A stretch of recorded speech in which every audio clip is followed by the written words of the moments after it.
You know those moments when you think life couldn't get any more ridiculous? Well, imagine waking up one morning to find out that the trees you've nurtured for 20 years are suddenly blocking someone's view, and you're being ordered to cut them down. That's exactly what happened to me. But here's the real kicker. When I refused, the HOA president decided to sue me. Stick around, because this story is going to show you just how far some people will go to get what they want, and why standing up for what's right isn't just about trees. It's about not letting anyone bully you into submission. Living in Pine Valley Estates used to be my definition of paradise. 20 years ago, when I first moved here as a landscape architect, these rolling hills captured my heart. The community was known for its natural beauty, towering oaks, flowering dogwoods, and the kind of peaceful atmosphere that makes you feel like you're living in a nature preserve rather than a suburban development. I'm Michael Anderson, though everyone here just calls me Mike. After retiring from my career as a landscape architect 3 years ago, I thought I'd spend my golden years tending to my garden and enjoying the slice of heaven I'd created on my 1-acre lot. The trees I planted when I first moved in had grown into a magnificent canopy, providing shade, privacy, and a habitat for local wildlife. My property had even been featured in the local paper's Garden of the Month column multiple times. But everything changed 6 months ago when Patricia Reynolds moved into the mansion on top of the hill. Within weeks of her arrival, she'd somehow managed to get herself elected as HOA president. None of us really understood how it happened. There wasn't even a proper election. The previous president had suddenly resigned due to personal reasons, and Patricia stepped in through some obscure bylaw nobody had ever heard of. I should have known something was wrong when she started making friendly visits to neighbors, clipboard in hand, taking notes about community improvements. But I never imagined she'd set her sights on my trees, the same trees that had been here for 2 decades, providing shade for neighborhood kids during summer cookouts and serving as a natural privacy screen for multiple properties. The letter arrived on a Tuesday morning. I remember because I was having my usual morning coffee on the back porch, watching cardinals at my bird feeder. The envelope looked official, with the Pine Valley HOA logo embossed in the corner. Inside was a notice that would turn my peaceful retirement upside down. Dear Mr. Anderson, it has come to our attention that the mature trees on your property are causing significant view obstruction for multiple residents. As per the newly adopted HOA regulation, Set 3.2, no vegetation shall impede the scenic views of other community members. You are hereby ordered to remove all trees exceeding 15 feet in height within 30 days of this notice. Failure to comply will result in initial fine of $500 per day, potential legal action, placement of lien on your property. Sincerely, Patricia Reynolds, President, Pine Valley Estates HOA. I must have read that letter 10 times, convinced it was some kind of joke.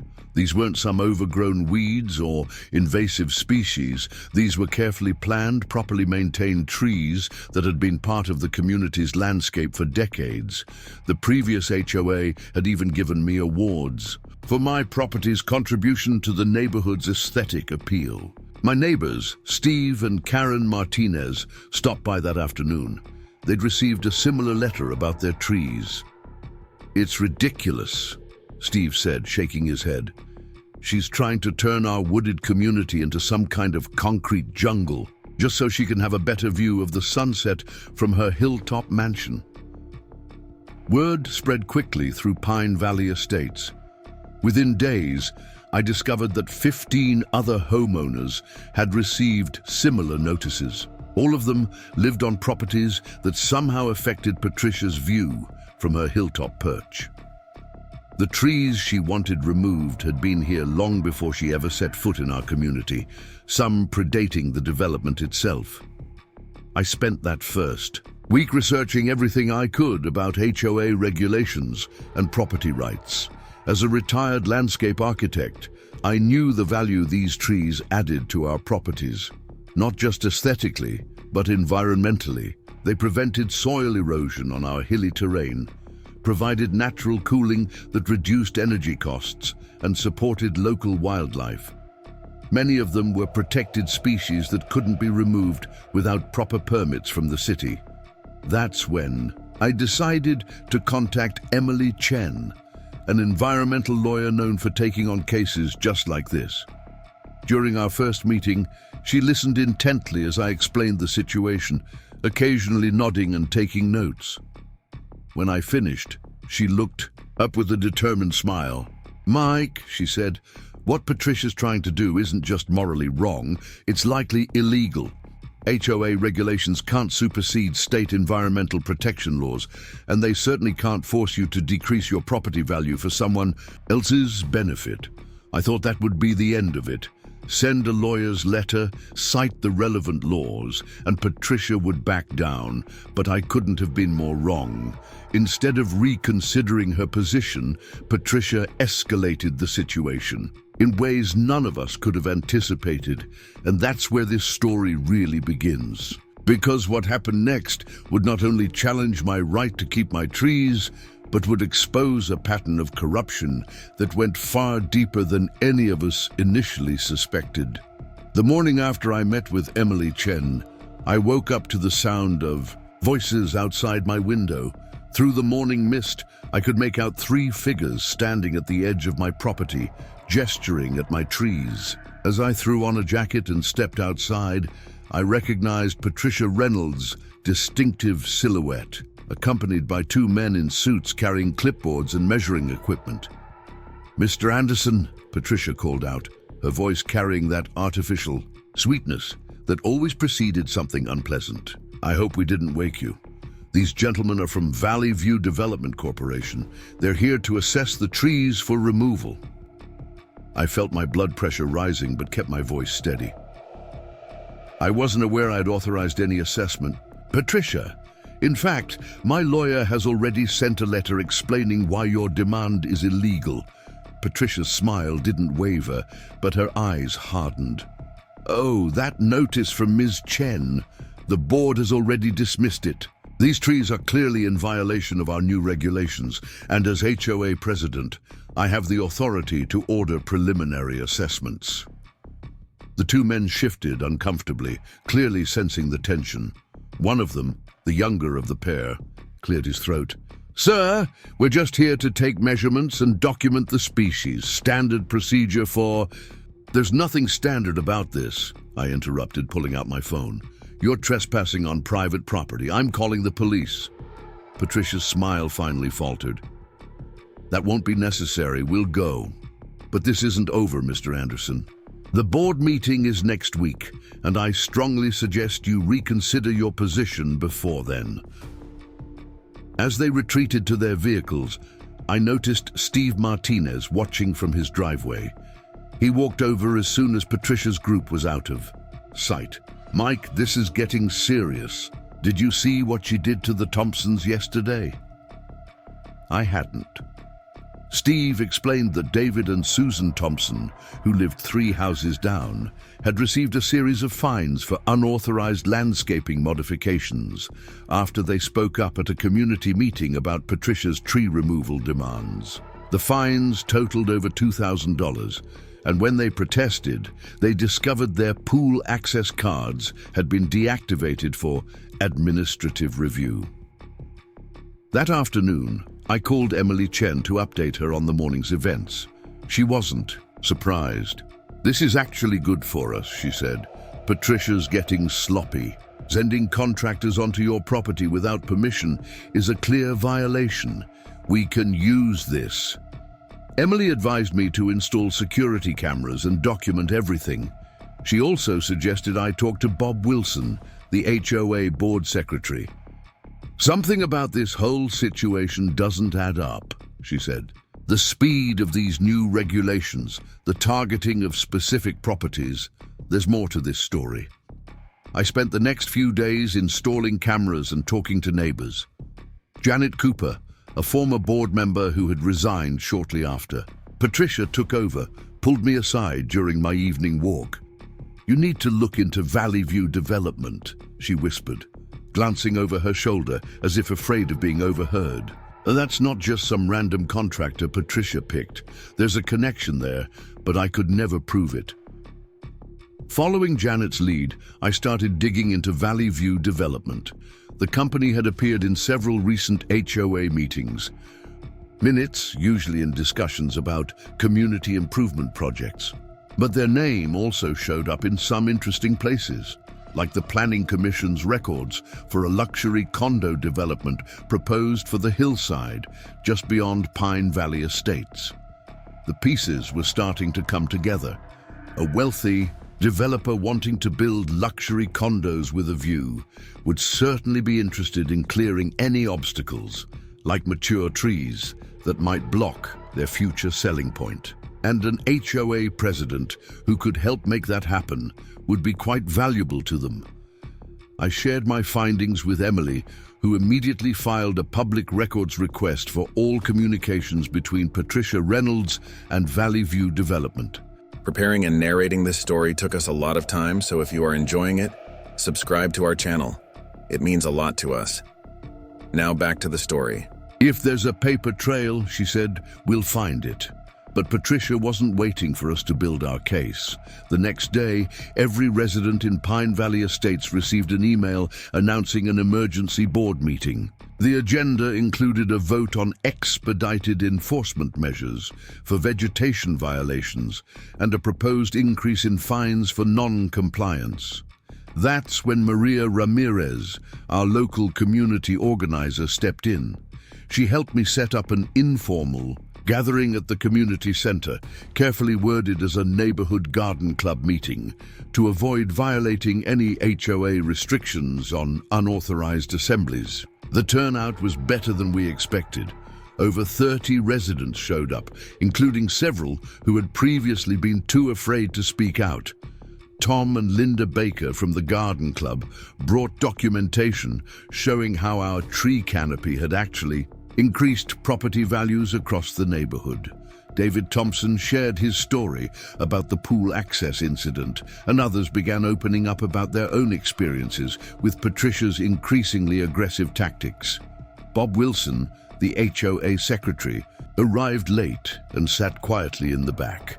After most people had left, he approached me with a troubled expression. "Mike, I need to show you something, but not here. Can you meet me at the coffee shop tomorrow morning?" The next morning, I arrived at the local coffee shop early. Bob was already there, fidgeting with a manila envelope. I should have spoken. "Up sooner," he said, sliding the envelope across the table. "But Patricia, she has ways of making life difficult for people who cross her." Inside the envelope were emails and meeting minutes that had never been shared with the community. They revealed a disturbing pattern of communication between Patricia and Valley View Development, dating back months before she became HOA president. There were discussions about view corridor enhancement and property value optimization, euphemisms for clearing the trees that would block the views from their planned development. Most damning of all was a memorandum of understanding between Patricia and Valley View, promising her a consulting position once the development was complete. The document was dated 2 weeks before she assumed the HOA presidency. My hands were shaking as I read through the papers. "Bob, this is blatant corruption. Why didn't you come forward sooner?" He looked down at his coffee. "She threatened my job, Mike. I work for a company that does business with Valley View, but I can't sleep at night knowing what she's trying to do to our community." I immediately called Emily, who asked me to bring the documents to her office. "This changes everything," she said after reviewing them. "We're not just fighting an overzealous HOA president anymore. We're dealing with corporate corruption and fraud." As I left Emily's office, my phone buzzed with a text from Steve Martinez. "Emergency HOA meeting called for tomorrow night. Topic: Immediate removal of non-compliant vegetation.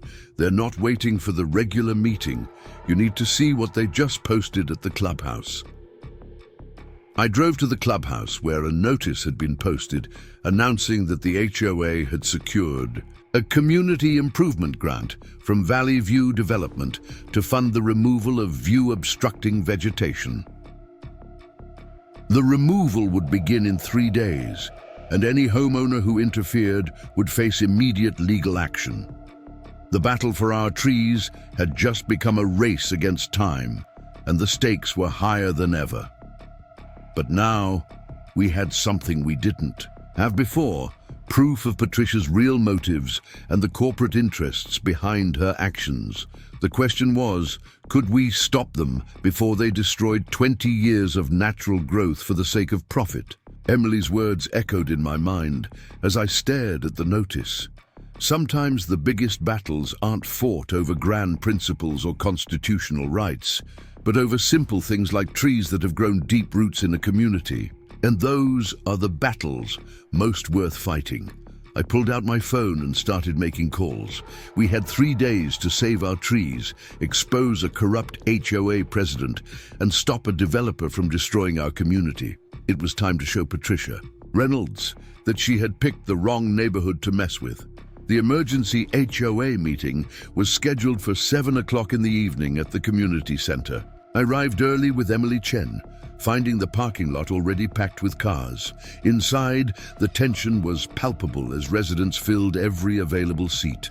Patricia Reynolds sat at the front table, flanked by 2 men I recognized from Valley View Development and a lawyer I'd never seen before. "She's brought reinforcements," Emily whispered, making notes on her legal pad. "Watch how she tries to control the narrative." Patricia called the meeting to order exactly at 7, her voice carrying through the room with practiced authority. "We're here tonight to discuss the implementation of our community improvement grant and the associated vegetation management program." She paused, scanning the room with a smile that didn't reach her eyes. Valley View Development has generously offered to fund the removal of view-obstructing trees at no cost to homeowners. That's when Mark Phillips from the local news station walked in with a cameraman. I'd contacted him earlier that day, sharing some of what we'd discovered. Patricia's composure flickered for just a moment before she regained her professional demeanor. "This is a private meeting," she announced sharply. "No media allowed." Emily stood up. "Actually, according to state law, HOA meetings must be open to the press if they involve matters of community interest and property rights, unless you'd prefer to reschedule." Patricia's jaw tightened, but she nodded curtly. The cameraman set up in the back as Mark took out his notebook. I could see the story already forming in his mind. Local HOA president attempts to block media from controversial meeting. As Patricia began outlining the tree removal plan, Maria Ramirez raised her hand. "I have documentation showing that these trees are protected under the city's heritage tree ordinance. Removing them without proper permits would be illegal." One of the Valley View representatives, a sleek man in an expensive suit, leaned forward. "We've already secured the necessary permits through our channels." His smile was confident, practiced. That's when Tom Baker from the garden club stood up. "Funny you should mention permits. I spoke with the city arborist's office this morning. They have no record of any applications for tree removal in Pine Valley Estates." A murmur ran through the crowd. The Valley View representative's smile faltered slightly. Patricia quickly intervened. "The applications are being processed. We have assurances they'll be approved." "Assurances from whom?" I asked, standing up. "Perhaps from the same people who promised you a consulting position with Valley View Development after our trees are gone." The room fell silent. Patricia's face went pale, then flushed red.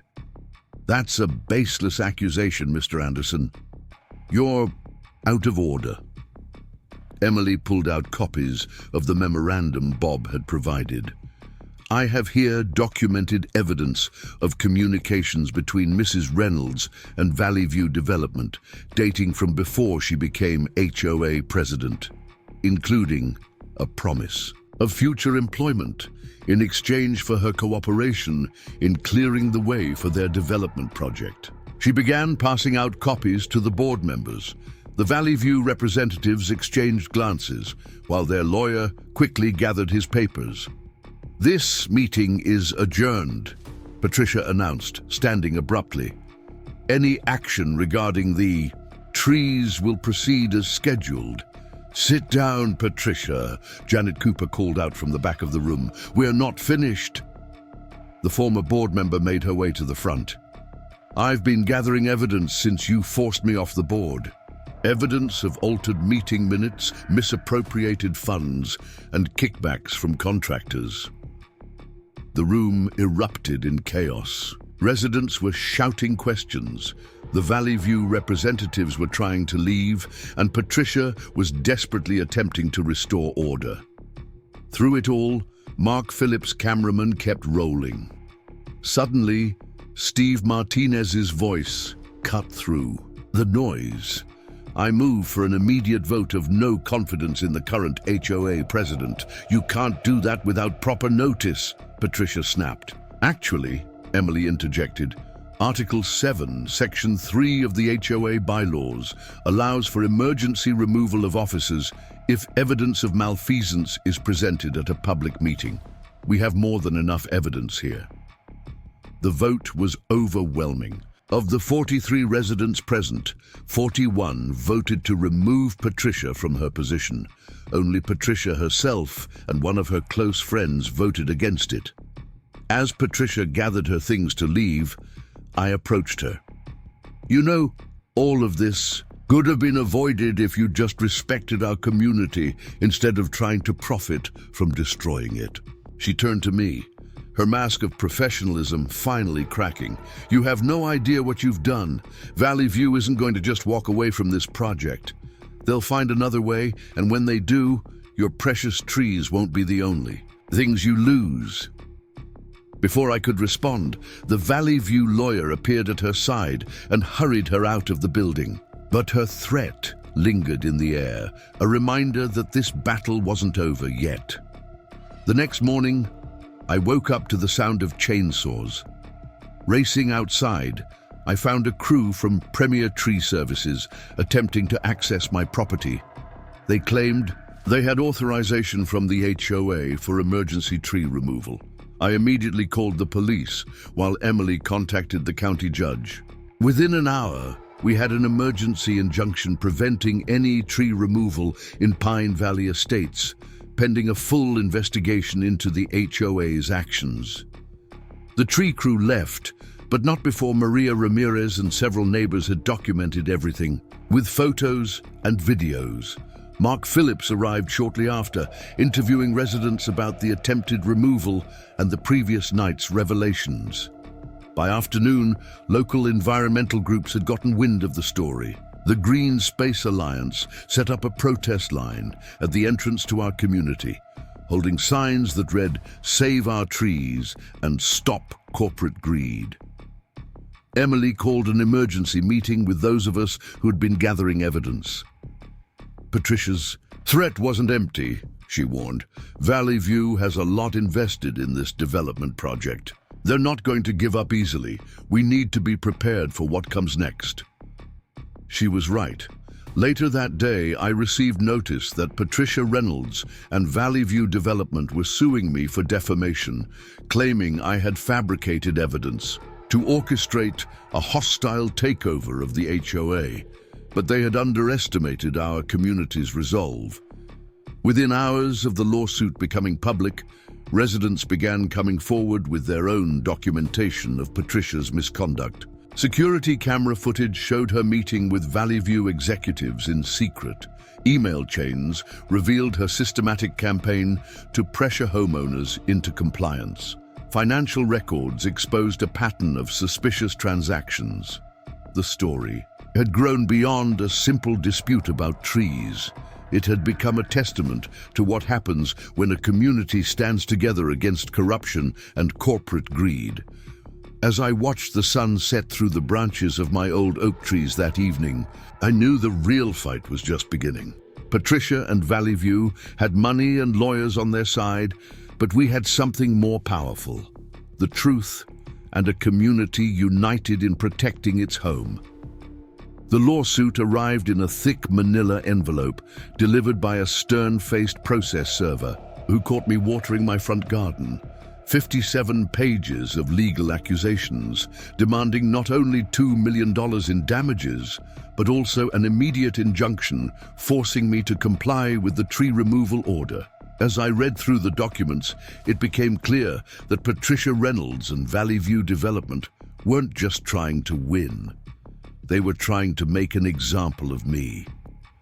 Emily Chen spent the entire evening reviewing the lawsuit in her office, surrounded by stacks of environmental regulations and property laws.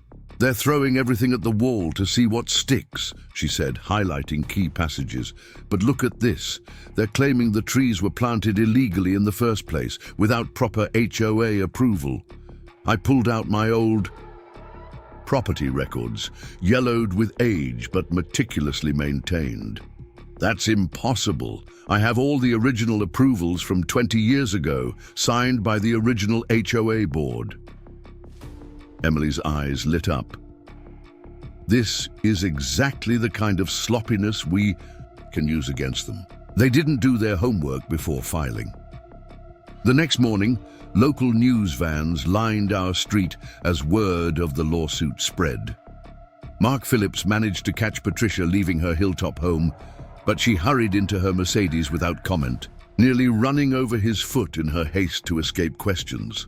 What happened next showed just how deeply Patricia had underestimated our community.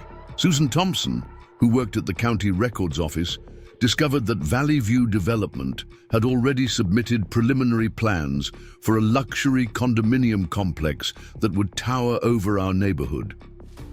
The plans, dated months before Patricia became HOA president, included detailed renderings showing our tree-free properties as phase 1 of their development. Maria Ramirez organized a community meeting at her church, carefully held off HOA property to avoid any potential retaliation.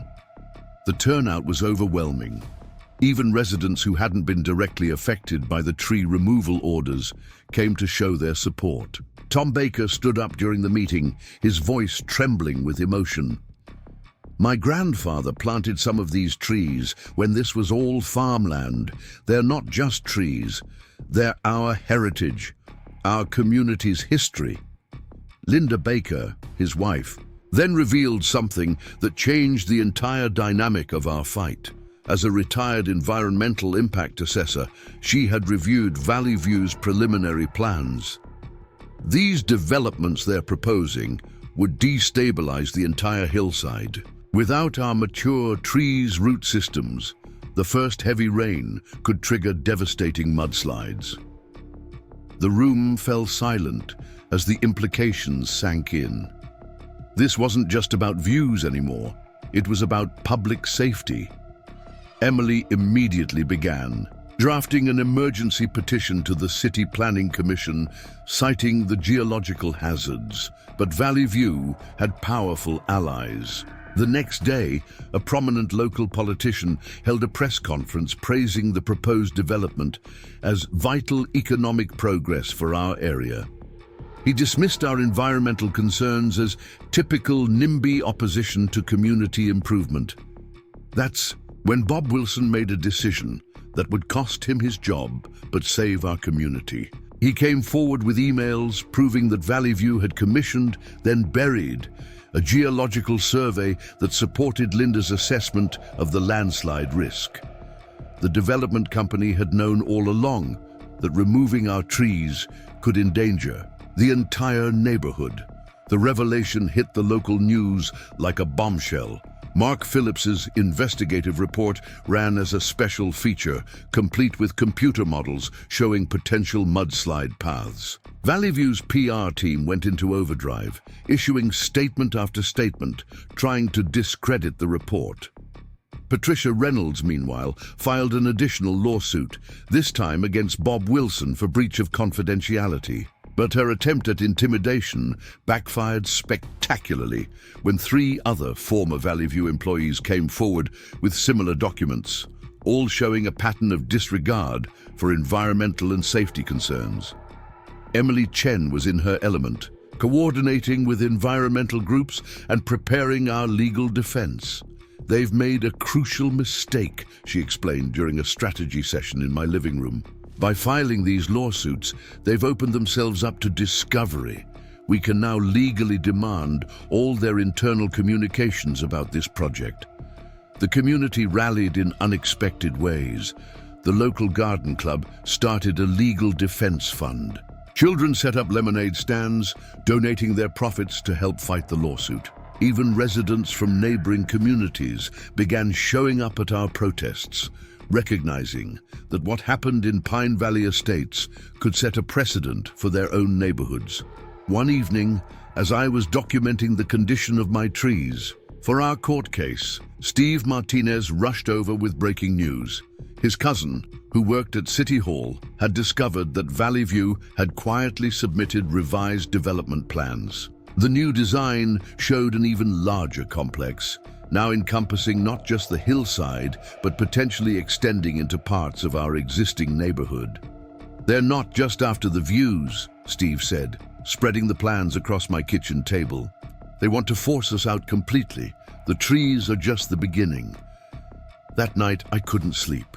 Looking out my window at the moonlight filtering through the oak leaves, I thought about all the families who had made their homes here, all the memories these trees had witnessed.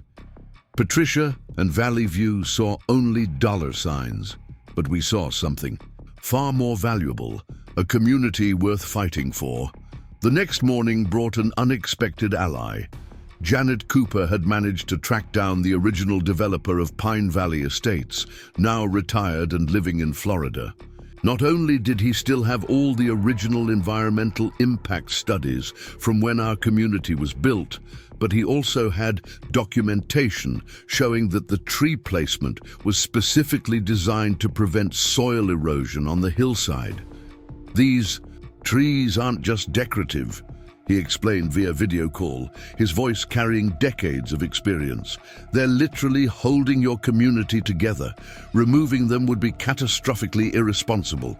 Emily immediately filed an amended countersuit, adding claims for reckless endangerment and demanding an independent environmental impact study. The judge, clearly concerned by the mounting evidence, scheduled an emergency hearing for the following week. But Patricia Reynolds had one more card to play.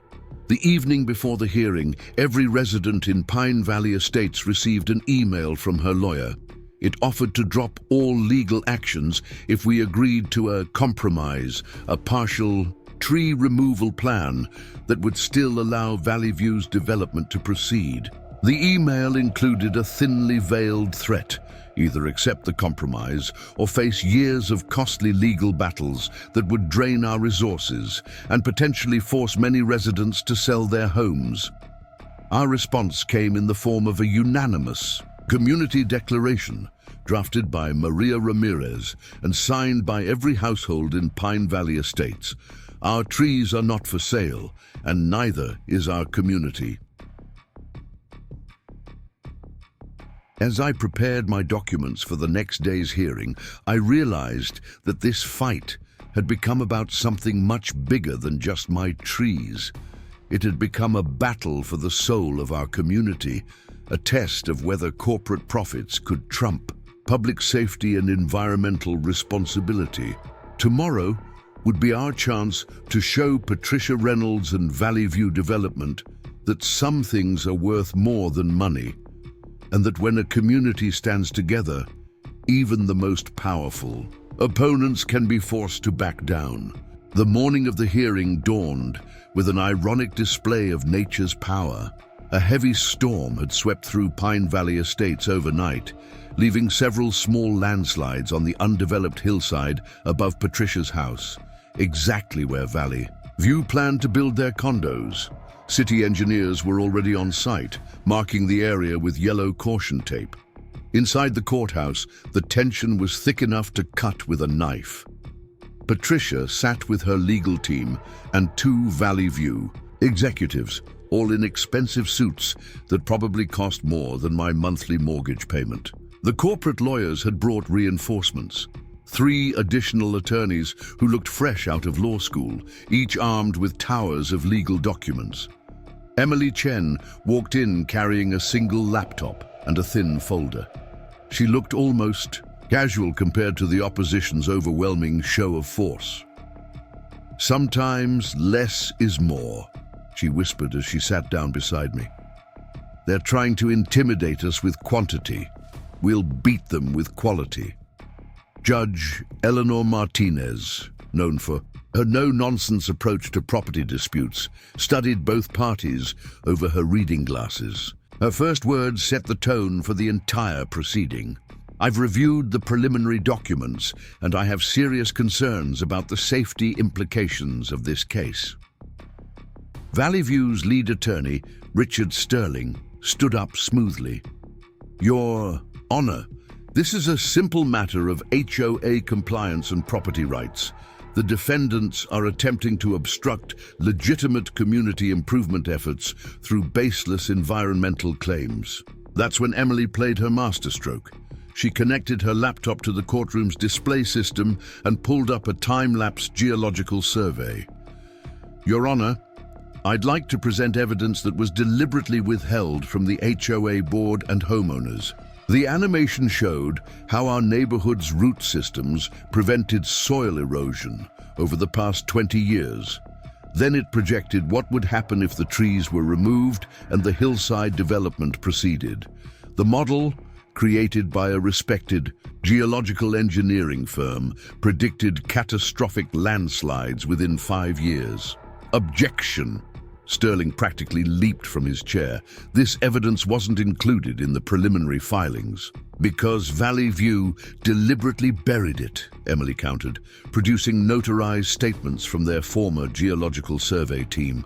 "We only obtained these documents yesterday through a whistleblower." The judge's expression darkened as she reviewed the statements. Patricia shifted uncomfortably in her seat while the Valley View executives engaged in intense, whispered conversation with their lawyers. But the real bombshell came from an unexpected source. Monica Wright, Patricia's personal assistant, slipped into the courtroom and handed Emily a USB drive. On it was a video recording of a private meeting between Patricia and Valley View's CEO, filmed just 2 weeks before she became HOA president. In the video, they discussed not just the tree removal, but a comprehensive plan to systematically pressure homeowners into selling their properties below market value. The trees were just phase 1. They intended to make life so difficult for residents that they'd have no choice but to sell to Valley View's shell companies. As the video played, Patricia's face went from red to white. One of the Valley View executives stood up and hurriedly left the courtroom. Judge Martinez called for order as murmurs rippled through the gallery. "Your Honor," Sterling tried to interject, "this video was obtained illegally and should be inadmissible." Monica stood up from her seat in the back. "No, it wasn't. As Mrs. Reynolds' assistant, I was instructed to record all her meetings for minutes. This recording was made as part of my official duties." The judge held up her hand for silence. "I've seen enough. This hearing was scheduled to consider an injunction, but what I'm seeing suggests the need for a much broader investigation." She turned to the Valley View legal team. "Mr. Sterling, are your clients aware that conspiracy to defraud homeowners is a criminal offense?" Sterling tugged at his collar, his smooth demeanor cracking. "Your Honor, perhaps we could request a brief recess to confer with our clients." But Judge Martinez wasn't finished. "I'm referring this matter to the District Attorney's Office for criminal investigation. Furthermore, I'm issuing an immediate injunction preventing any tree removal or development activity in Pine Valley Estates pending a full environmental impact study. The courtroom erupted in cheers. Steve and Karen Martinez hugged each other while Bob Wilson shook hands with Janet Cooper. Mark Phillips was already rushing out to file his story, barely containing his excitement. Patricia stormed out of the courtroom, but not before turning to face me. "This isn't over, Anderson. You have no idea what you've started." Emily touched my arm gently. "Actually, I think it is over, at least this part of it. The district attorney won't take kindly to corporate conspiracy and fraud." As we left the courthouse, we found a crowd of supporters waiting outside. Maria Ramirez had organized a small celebration, complete with "Save Our Trees" banners and homemade signs. Tom and Linda Baker were passing out seedlings to everyone present, small oak saplings ready for planting. The media coverage was immediate and overwhelming. By evening, our story had gone national. Environmental groups and property rights advocates alike were hailing it as a landmark case in community activism versus corporate overreach. But the most satisfying moment came the next morning. Valley View Development issued a press release announcing their immediate withdrawal from all Pine Valley Estates projects. They also announced the resignation of their CEO and several board members, pending internal investigations. Patricia Reynolds listed her hilltop mansion for sale the following week. The realtor's description notably included "beautiful tree-lined," views as a selling point, an irony not lost on any of us. The district attorney's investigation moved quickly, fueled by Monica's evidence and cooperation from former Valley View employees. The web of corruption they uncovered extended far beyond our neighborhood, leading to indictments of several local officials who had helped fast-track Valley View's permits.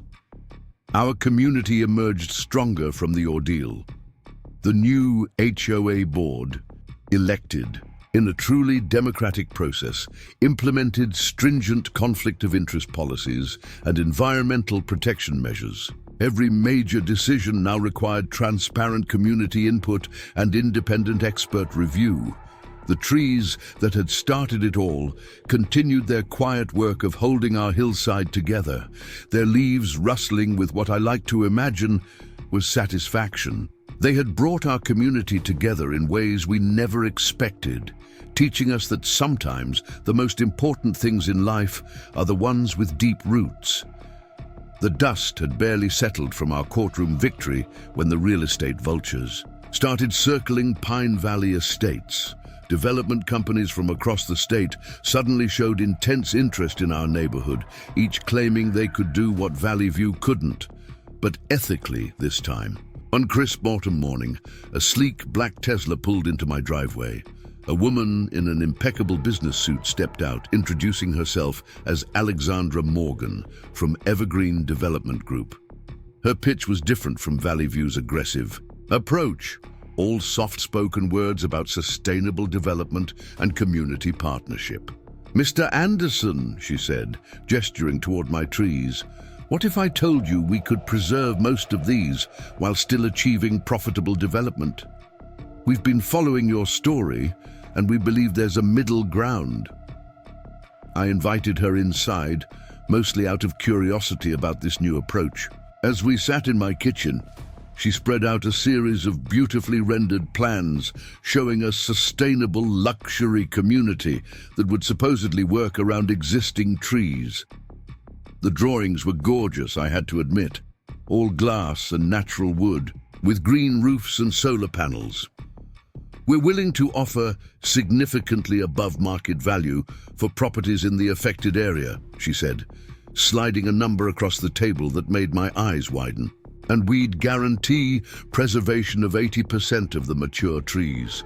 That's when I noticed Steve Martinez standing on my back porch, watching through the window with a concerned expression. I excused myself and stepped outside to talk to him. "Mike, you need to see this," he said, pulling up an article on his phone. It was from an environmental newsletter detailing how Evergreen Development had used similar tactics in other communities. They'd make grand promises about preservation, get homeowners to sell, then discover unforeseen complications that required more extensive clearing than originally planned. I returned to find Alexandra Morgan still studying my property through the kitchen window. "Thank you for the offer," I said firmly, "but our community isn't interested in any development proposals right now." Her pleasant demeanor cooled slightly. "Mr. Anderson, surely you understand that development is inevitable. The only question is whether it happens with your cooperation or despite it." After she left, I called an emergency meeting with our core group of neighbors. Emily Chen attended via video call, her legal insight proving invaluable once again. "They're right about one thing," she said. "Development pressure isn't going to go away just because we beat Valley View. We need a more permanent solution." That's when Maria Ramirez proposed something brilliant. What if we turned our neighborhood into a historic conservation district? The trees are old enough, and we've already documented their environmental importance. Emily's eyes lit up. That could work. Historic designation would add another layer of protection against future development, but it's not an easy process. Indeed, we'd need widespread community support and extensive documentation. Linda Baker, who had been quietly listening, spoke up. "I've been researching something similar, a conservation easement for the entire hillside. It would permanently protect the land from development while potentially providing tax benefits to homeowners." The next few weeks became a whirlwind of activity. Janet Cooper started gathering historical records about our neighborhood and its trees. Tom Baker worked with local botanists to document the age and species of our mature trees. Maria organized community workshops to explain the benefits and implications of historic designation. But not everyone was on board. A group of newer residents, led by a real estate agent named Richard Klein, argued that the restrictions would lower property values. They started their own campaign, calling our efforts anti-progress and economically irresponsible. The debate split the community in ways that the Valley View fight hadn't. While that had been a clear case of right versus wrong, this was more nuanced. People who had stood with us against Patricia now questioned whether we were going too far in the opposite direction. One evening, as I walked through my garden, feeling discouraged by the growing division, I found an unexpected visitor waiting by my front door. It was Eleanor Wright, an elderly resident who had lived in Pine Valley Estate since its founding. "You know," she said, settling onto my porch swing, "when my late husband and I bought here 40 years ago, this was all farmland except for these trees. The developer wanted to cut them down then too, said it would be easier to build without them. But my husband insisted they stay. Said any fool could build houses, but it takes generations to grow trees like these." Her words gave me an idea.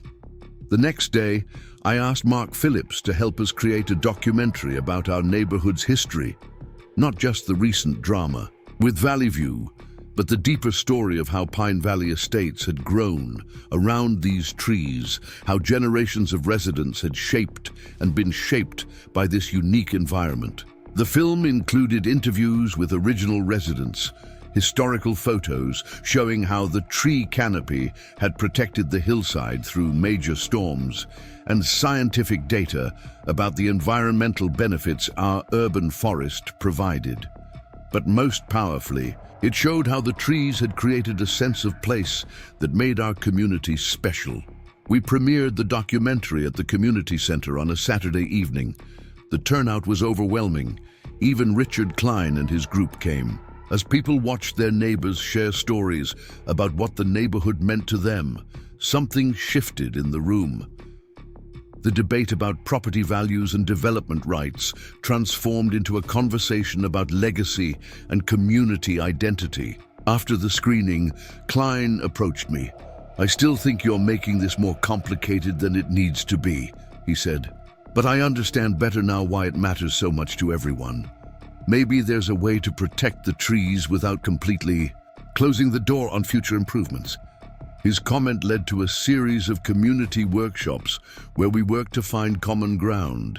The final proposal combined historic conservation designation with carefully crafted guidelines for sustainable development.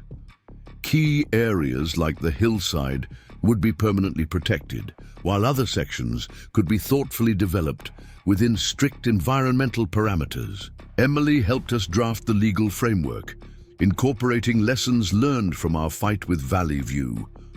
The new regulations would be virtually impossible to override or manipulate, requiring multiple layers of community approval and environmental review for any significant changes. As we prepared to submit our proposal to the City Council, Alexandra Morgan's Tesla appeared in the neighborhood again. This time, she didn't stop at any houses. She slowly drove through the streets, observing the yard signs supporting the conservation district and the renewed sense of community purpose. Then she left, and we never saw her again. The trees that had started all this drama continued their quiet growth, adding another ring to their centuries of history. They had taught us something valuable, that sometimes the best way to move forward is to protect what matters most from the past. In doing so, we hadn't just preserved our neighborhood's character, we'd strengthened it. Life in Pine Valley Estates was just beginning to settle into a new rhythm when Mother Nature decided to test our resolve. A massive storm system stalled over our region, dumping record rainfall for 5 straight days. As water saturated the hillsides around us, neighborhoods without established tree coverage began reporting serious erosion issues. Emergency alerts blared on our phones, one particularly dark morning, warning of potential mudslides in nearby developments. I stood at my window, watching the rain pound against the glass, grateful for the deep root systems that held our soil in place. That's when I noticed unusual activity at Patricia Reynolds' old mansion, which had remained unsold since her departure. Through the downpour, I could make out several large trucks parked in the circular driveway. Men in raincoats were unloading heavy equipment, including what looked suspiciously like tree removal gear. Despite the weather, I grabbed my jacket and headed up the hill to investigate. As I approached, I recognized one of the workers as Jim Delton, a local contractor I'd known for years. He looked uncomfortable when he saw me. "Mike, I was hoping you wouldn't notice this until we were done." The truth came out quickly. The bank that had foreclosed on Patricia's property had hired a management company to prepare the property for sale.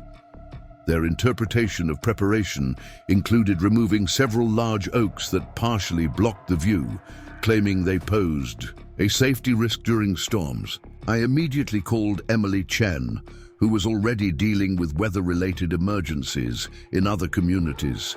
She answered on the first ring. "Tell them to stop immediately," she said. "The Conservation District proposal may not be finalized yet, but we still have the court injunction protecting those trees." The workers seemed relieved to have an excuse to pack up in this weather, but the management company representative was less accommodating. "This is bank property now," he insisted over the phone. "Your HOA rules and local injunctions don't apply to financial institutions conducting necessary maintenance." That's when Maria Ramirez proved once again why she was such a valuable ally. Within an hour, she had organized a group of residents who parked their cars strategically around the property, making it impossible for the tree removal equipment to operate. More importantly, she had contacted several local news outlets. Mark Phillips arrived with his camera crew, eager to document this latest threat to our trees. The sight of residents standing in the rain to protect their neighborhood made for compelling footage, especially when contrasted with the bank's attempt to circumvent local environmental protections. By mid-afternoon, The story had caught the attention of state environmental officials. It turned out the bank's actions weren't just contrary to our local injunction, they violated state regulations about erosion control during severe weather events.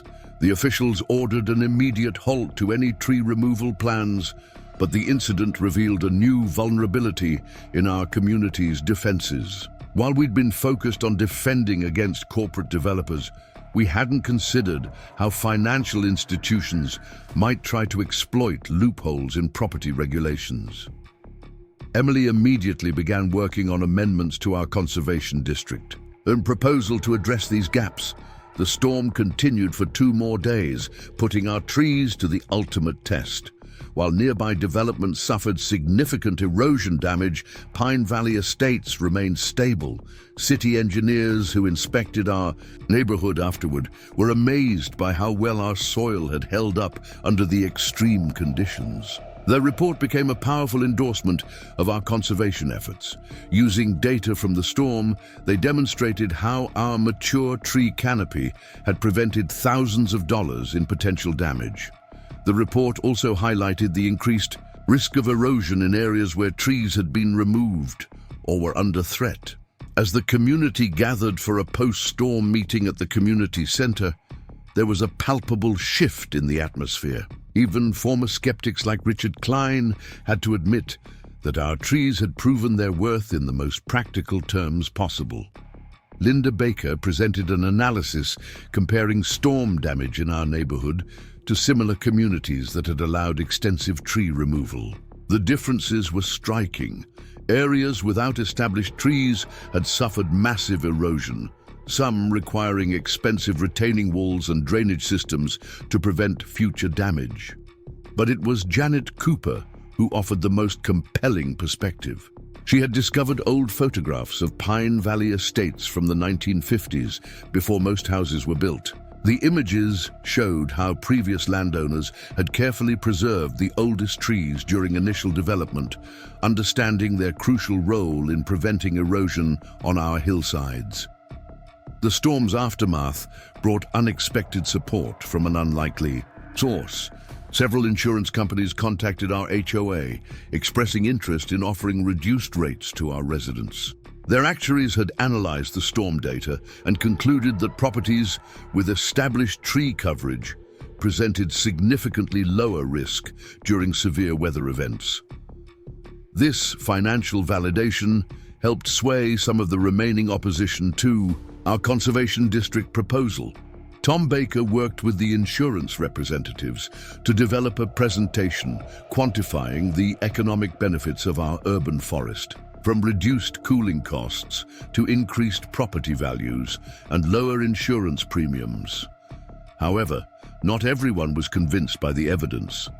A small group of residents, still concerned about property rights, hired their own lawyer to review our proposal.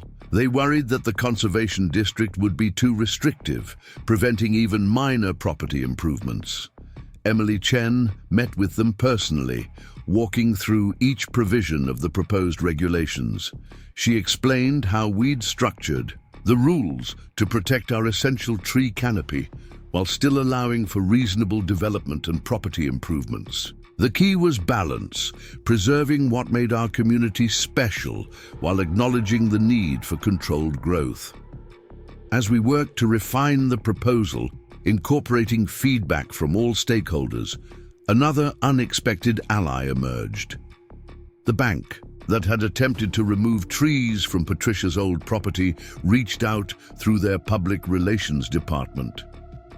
After reviewing the storm damage data and insurance analyses, they wanted to explore ways to market the property that would emphasize its protected tree canopy as an asset rather than a liability. The irony wasn't lost on any of us.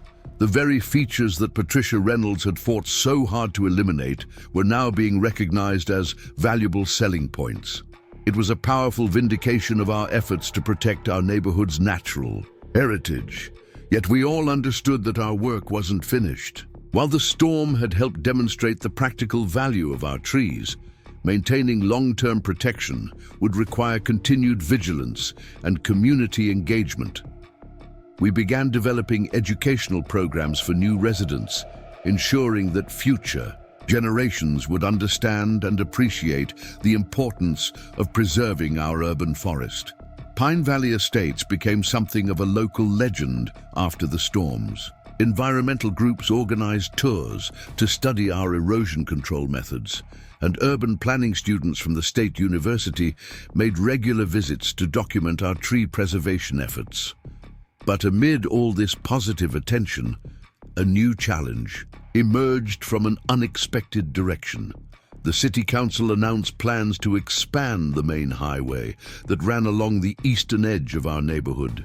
The proposed expansion would require a significant buffer zone, potentially threatening a stretch of mature oaks that had stood as our natural sound barrier for decades. I discovered the news during my morning coffee when Bob Wilson called in a panic.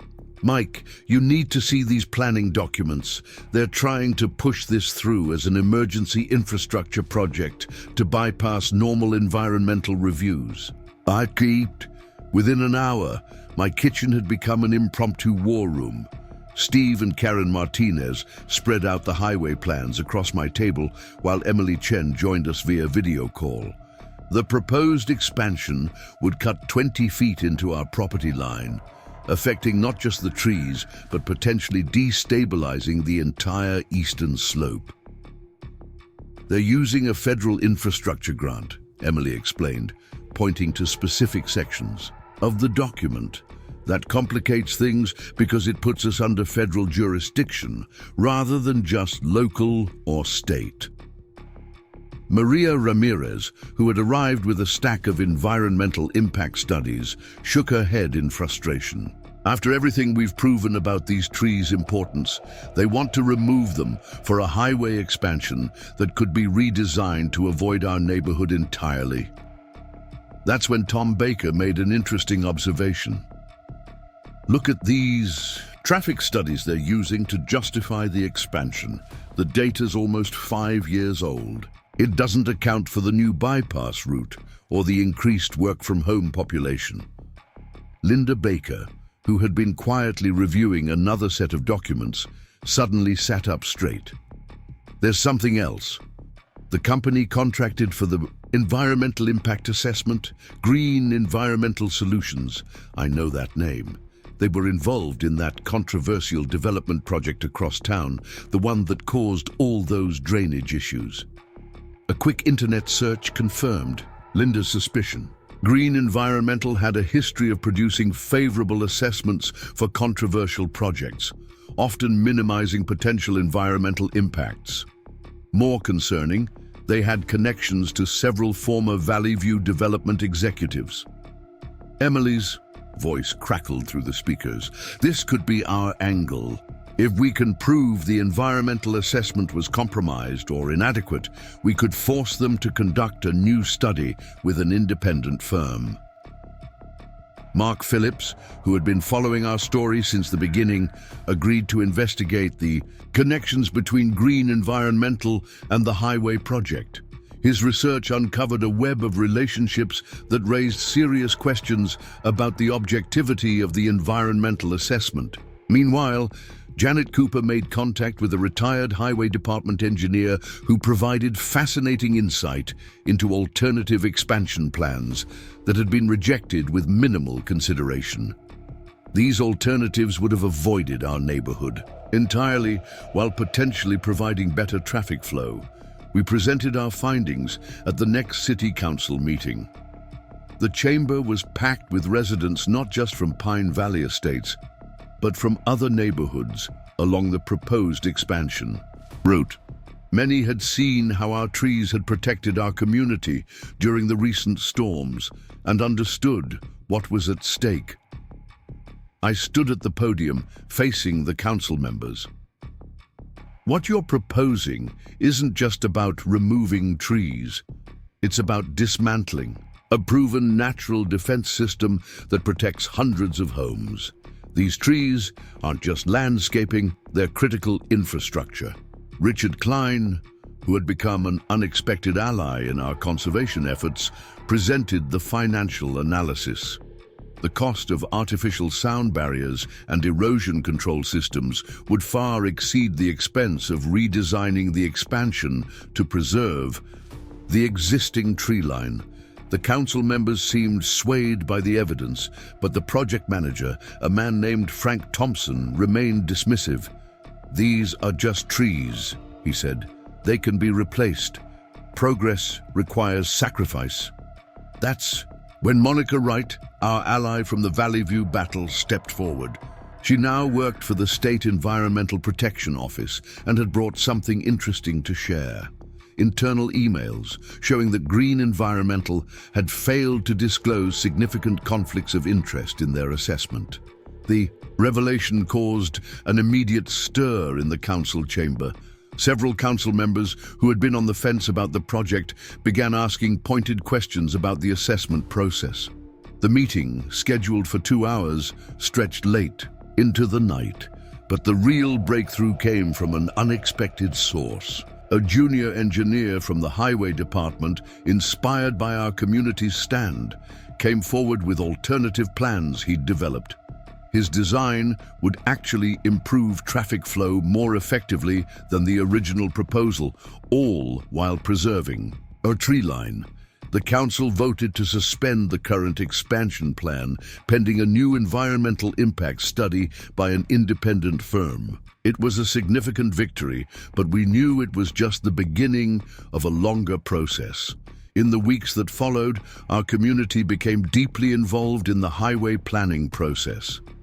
Linda Baker joined the Citizen Advisory Committee, bringing her environmental expertise to the table. Tom and several other residents organized workshops to help people understand the technical aspects of highway design and environmental protection. The experience taught us something important, that protecting our trees wasn't just about standing against threats, but about actively participating in the planning processes that shaped our community's future. We began developing a more proactive approach, establishing relationships with city planners and environmental officials to ensure our voice would be heard early in any future projects affecting our neighborhood. As I walked along our eastern border one evening, listening to the rustle of oak leaves drowning out the highway noise, I reflected on how our community had evolved. What had started as a simple fight to save some trees had transformed into a model for citizen engagement in environmental protection. The old oaks stood tall in the evening light, their branches stretching over the path like protective arms. They had survived storms, development threats, and now a highway expansion attempt. But more importantly, they had helped us discover the true strength of our community, our ability to come together, learn, adapt, and stand up for what we believed in. That evening, as neighbors gathered for our weekly community meeting, there was a new energy in the room. We weren't just residents sharing the same zip code anymore. We had become stewards of something precious, guardians of a legacy that would benefit generations to come. An unexpected letter arrived in every Pine Valley Estates mailbox on a quiet Tuesday morning. The return address showed the state capitol, and inside was an invitation that would take our community's fight to an entirely new level. The State Environmental Protection Committee wanted to use our neighborhood as a case study for proposed legislation on urban forest preservation. The timing couldn't have been more significant. The day before, we had discovered something troubling while reviewing old property records. Several lots in Pine Valley Estates, including mine, had been part of an original land grant that included specific provisions for forest preservation. These provisions had somehow been overlooked during previous development phases. Emily Chen called an emergency video conference when she heard the news. "This changes everything," she said, her voice excited despite the late hour. "Those land grant provisions are practically immortal. They supersede almost any modern zoning or development regulations." The implications were staggering. Not only did we have a new legal tool to protect our trees, but we also had documented proof that the original landowners had recognized their importance over a century ago. Tom Baker spent 3 days in the county archives, piecing together the history of the land grant. What he discovered was fascinating. The original grant had been made to a family of conservationists in the 1890s, with explicit conditions about maintaining the native forest cover to prevent erosion on the hillsides. The family had carefully managed the land for decades before, selling portions for development, always including deed restrictions to protect the mature trees. Meanwhile, Maria Ramirez organized a community task force to prepare for the state committee's visit. We wanted to show them not just what we had preserved, but also what we had learned about community-based environmental protection. The preparations revealed hidden talents among our neighbors. Susan Thompson, who worked as a data analyst, created interactive maps showing the relationship between tree coverage and soil stability. David Wilson, a high school science teacher, developed educational materials about the ecological benefits of urban forests. Richard Klein, our former opponent turned ally, proved particularly valuable in preparing the economic impact data.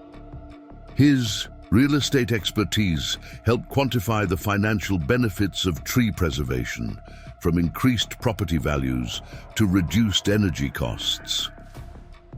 The state committee's visit was scheduled for a crisp autumn morning. As dawn broke over Pine Valley Estates, residents were already out tidying their yards and putting final touches on information displays set up along our community walking trails. What we didn't expect was the media attention. Word had gotten out about the state's interest in our neighborhood, and reporters from several major networks showed up to cover the story. Mark Phillips, who had been with us since the beginning, acted as an unofficial coordinator for the media presence. The committee members arrived in a convoy of electric vehicles led by Senator Margaret Chen, no relation to our lawyer Emily. She had championed environmental causes throughout her career and was visibly impressed by our community's organization. Linda Baker led the initial presentation in our community center, now transformed into a professional meeting space. She outlined how our experience with Patricia Reynolds and Valley View Development had sparked a broader movement for environmental protection. What happened here wasn't just about saving some trees, Linda explained, gesturing to before and after, and photos of nearby developments that had clear-cut their land. It was about recognizing that established urban forests are critical infrastructure that deserve protection under law. The committee members took extensive notes as we led them on a tour of the neighborhood. They seemed particularly interested in the recent storm damage data, which showed dramatically different outcomes between our tree-protected areas and nearby cleared developments. Senator Chen paused beneath one of our oldest oaks, its massive canopy creating a natural cathedral. "You know," she said, "we've been trying to draft effective urban forest protection legislation for years, but it's always been abstract, theoretical. What you've done here makes it real. You've created a living laboratory of successful environmental stewardship." The revelation about the original land grant provisions particularly caught the committee's attention. Their legal experts spent hours reviewing the documents Tom had uncovered, discussing how similar historical provisions might be used to protect other urban forests across the state. As the day progressed, something unexpected happened. The committee members began asking us about more than just trees. They wanted to know how we had maintained community engagement, how we had balanced preservation with property rights, how we had turned initial opposition into support. Janet Cooper explained, "Our system of community education and involvement. We learned that it's not enough to just protect the trees," she said. "You have to help people understand why they matter. Every new resident gets a welcome package that includes the history of our urban forest and its benefits." The committee's visit extended well beyond its scheduled time, stretching into the evening. As the sun set, casting long shadows through the tree canopy, Senator Chen made an announcement that left us speechless. "We came here expecting to find material for our legislative proposals," she said. "Instead, we've found a model for community-based environmental protection that could be replicated across the state. We'd like to establish Pine Valley Estates as a pilot program for our new urban forest initiative." The proposed initiative would provide resources and legal protection for communities working to preserve their urban forests. More importantly, it would create a framework for other neighborhoods to follow our example. As the committee members departed, their cars disappearing into the gathering dusk, we realized our story had grown far beyond our original fight to save some trees. We had become part of something larger, a movement to change how communities across the state thought about and protected their natural heritage. That evening, as neighbors gathered on my back patio to discuss the day's events, the trees that had started it all swayed gently in the breeze. They had not just survived attempts to remove them, they had inspired a revolution in urban environmental protection. And somewhere, I like to think, Patricia Reynolds was reading about it all in the evening news, finally understanding what she had failed to see. That true value isn't always measured in dollars and cents, but in the legacy we leave for future generations. The morning after the State Committee's visit, I received an urgent message from Emily Chen. She had spent the night analyzing the legal implications of our newfound status as a pilot program, and what she discovered was concerning. The increased attention on Pine Valley Estates had attracted some powerful opponents. Several major development companies had formed a coalition to challenge the proposed urban forest initiative. Their argument was that such regulations would stifle economic growth and infringe on property rights.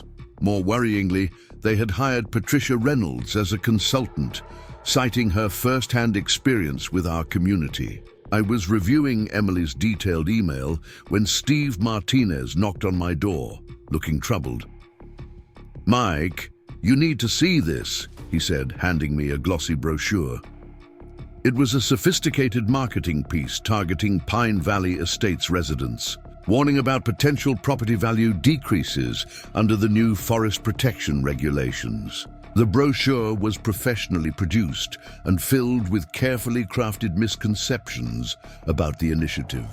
Maria Ramirez quickly organized a community meeting to address the growing concerns.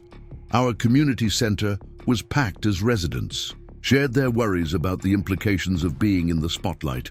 Some had received phone calls from supposed property rights advocates, warning them about government overreach. Others had found similar brochures stuffed in their mailboxes or seen targeted social media ads questioning our motives. Tom Baker stood up during the meeting, his voice steady despite his obvious anger. "I've been doing some research into who's funding these scare tactics. The same companies fighting the initiative have been buying up land around other historic urban forests across the state. They're not just fighting us, they're preparing for a larger battle over development rights." Linda Baker had additional insights. Her environmental contacts had uncovered a draft proposal for what these companies called smart growth zones, areas where environmental protections would be weakened in favor of high-density development. Pine Valley Estates sat right in the middle of one such proposed zone. Janet Cooper shared something equally troubling. Through her connections at City Hall, she had learned that Patricia Reynolds was meeting with state legislators, pushing for amendments to the initiative that would create significant loopholes. Her argument was that our situation was unique and shouldn't set a precedent for broader environmental regulations. The pressure wasn't just coming from outside our community. Richard Klein, despite his previous support, was receiving intense pressure from his real estate colleagues. They argued that being part of the pilot program would make it harder to sell homes in Pine Valley Estates, as potential buyers might be scared off by the additional regulations. Several other residents who worked in development-related industries faced similar pressures. Emily Chen joined our meeting via video call to help us understand what we were up against. "This isn't just about Pine Valley Estates anymore," she explained. "We've become the test case for a much larger debate about urban development and environmental protection. How we handle this could affect communities across the state." She outlined the legal challenges we might face. The Development Coalition was likely to file multiple lawsuits, challenging everything from the historical land grant provisions to the constitutionality of the Urban Forest Initiative itself. They had deep pockets and were prepared for a long fight, but we had something they didn't expect: a community that had learned how to fight back effectively. Maria Ramirez immediately began organizing working groups to address different aspects of the challenge. Some residents focused on community education, creating fact sheets to counter the misleading brochures. Others began documenting the positive impacts of our forest preservation efforts. Mark Phillips, who had been following our story from the beginning, brought in environmental journalists from major publications. They were interested in the broader implications of our fight, seeing it as a microcosm of similar battles happening across the country. Susan and David Thompson, who had experience in social media marketing, created a digital campaign showcasing the real stories of Pine Valley Estates residents. They interviewed longtime community members about their connections to the trees, captured footage of children playing in the natural spaces we'd preserved, and documented the wildlife that had returned to our neighborhood. The campaign quickly gained traction, attracting attention from environmental groups and urban planning experts nationwide. Our story resonated with other communities facing similar development pressures. We began receiving messages of support and requests for advice from neighborhood associations across the country. Meanwhile, Bob Wilson had been quietly gathering evidence of the Development Coalition's tactics. He discovered that many of the property rights advocates contacting our residents were actually paid consultants working for the development companies. The targeted social media ads were part of a coordinated campaign to undermine support for urban forest protection. Linda Baker used her scientific expertise to create a comprehensive report on the ecological and economic benefits of our urban forest. The report included data from the recent storms, showing how our trees had prevented costly damage. She also documented the increase in local wildlife, improved air quality, and reduced energy costs for homes shaded by mature trees. Richard Klein, after careful consideration, decided to take a bold stand. He organized a forum for real estate professionals, presenting data that showed how protected urban forests actually increased property values over time.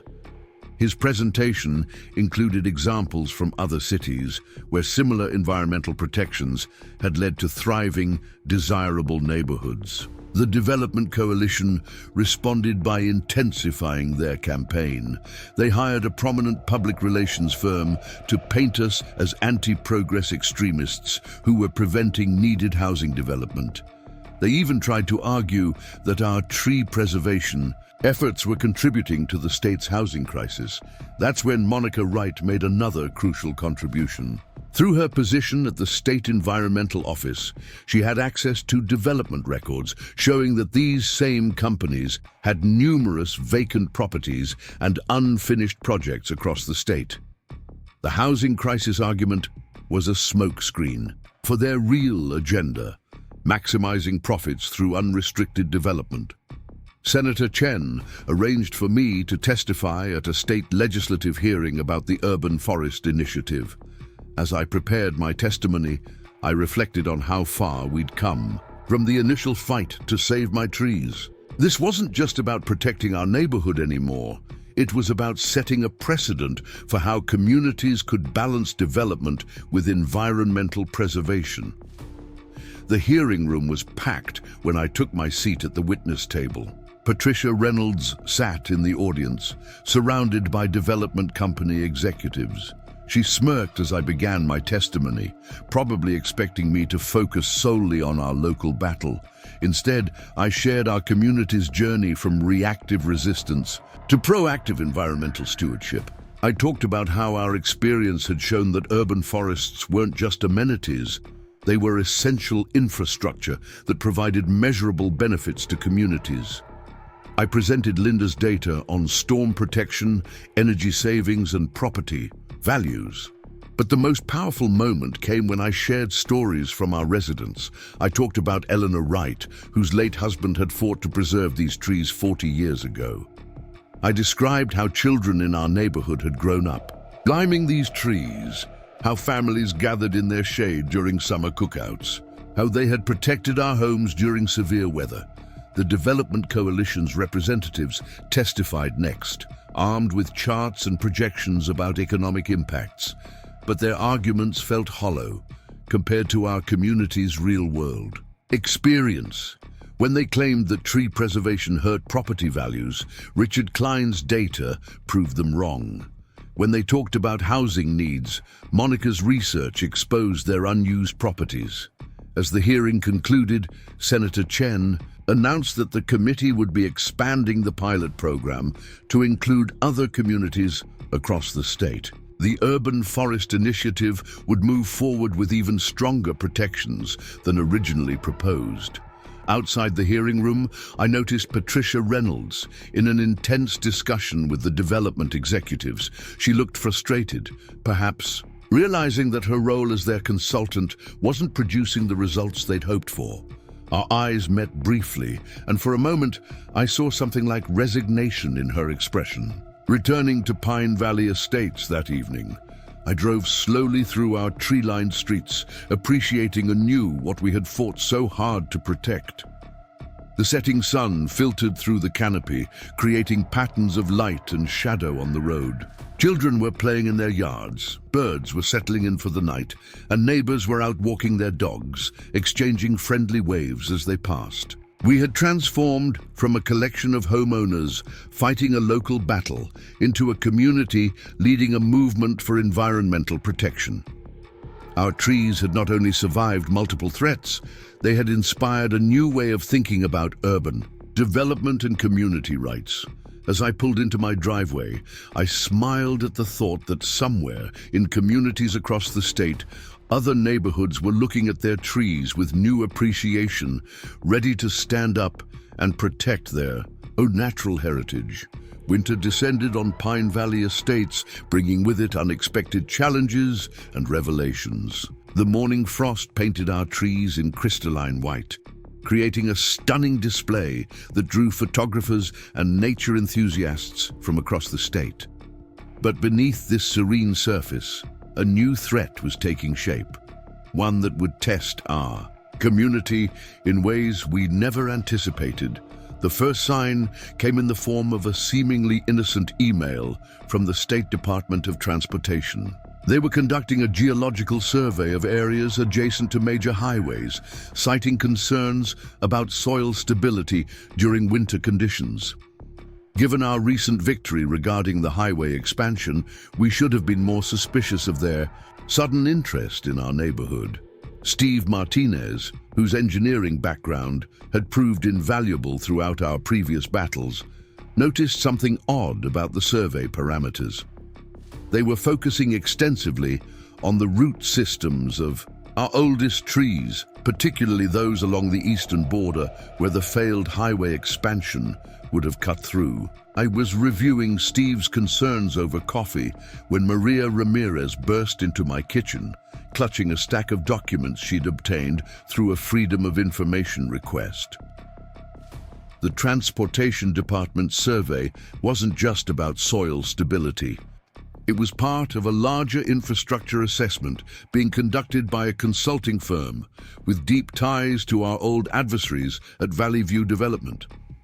Emily Chen, connecting via video call, quickly identified the strategy at play. "They're trying to classify our trees as potential infrastructure hazards," she explained, her voice tight with concern. If they can prove that the root systems pose a threat to existing or planned infrastructure, they can bypass most environmental protections under emergency safety protocols. The implications were staggering. While we'd been focused on defending against direct development threats, our opponents had found a backdoor approach. By reclassifying our trees as safety hazards, they could potentially force their removal regardless of any environmental protections or historical land grants. Linda Baker immediately began organizing a team to conduct our own geological assessment. Her years of environmental impact study experience proved crucial as she coordinated with independent experts who could evaluate the true relationship between our trees and local infrastructure. Tom Baker, meanwhile, made a surprising discovery. While researching historical weather patterns in our area, the region had experienced several severe ice storms in the 1950s, far worse than anything in recent memory. The documentation showed that our mature trees had actually helped prevent catastrophic infrastructure damage during these events, their extensive root systems stabilizing the soil even under extreme conditions. Janet Cooper's connections at City Hall revealed another disturbing detail. The consulting firm conducting the survey had recently hired several former Valley View executives, including one who had worked closely with Patricia Reynolds during her attempted takeover of our HOA. The connection was too convenient to be coincidental. Richard Klein, using his real estate expertise, began tracking property acquisitions around Pine Valley estates. He uncovered a pattern of strategic purchases by shell companies, all leading back to a handful of major infrastructure development corporations. They were quietly buying up land that would become valuable if our tree-lined borders were removed. The situation became even more complex when Monica Wright, now firmly established in her role at the State Environmental Office, discovered internal memos discussing a proposed change to infrastructure safety regulations. The new rules would dramatically lower the threshold for classifying trees as potential hazards, effectively creating a legal framework for mass removal of urban forests statewide. Mark Phillips, following up on these revelations, began investigating the money trail behind the proposed regulatory changes. His research led to a network of political action committees and industry groups, all pushing for infrastructure modernization at the expense of environmental protections. Bob Wilson organized a community task force to monitor the ongoing geological survey work. Residents took shifts documenting the surveyors' activities, noting which trees they focused on and what kinds of measurements they took. The data they collected would prove invaluable in countering any biased findings. David and Susan Thompson used their social media expertise to raise awareness about this new threat. They created a series of informative posts explaining how healthy urban forests actually protect infrastructure rather than threatening it. Their campaign quickly gained traction, attracting attention from environmental groups and infrastructure experts nationwide.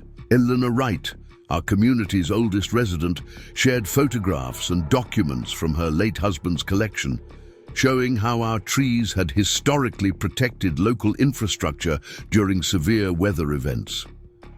Her materials included detailed observations of soil stability and drainage patterns dating back decades.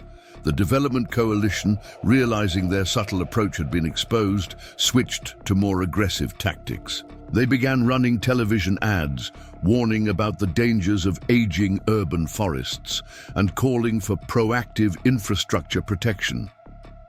The ads featured ominous images of storm-damaged roads and fallen trees, carefully edited to create maximum emotional impact. Senator Chen, who had championed our cause during the Urban Forest Initiative, found herself under intense pressure from infrastructure lobby groups. They threatened to oppose her re-election if she continued supporting urban forest protection measures.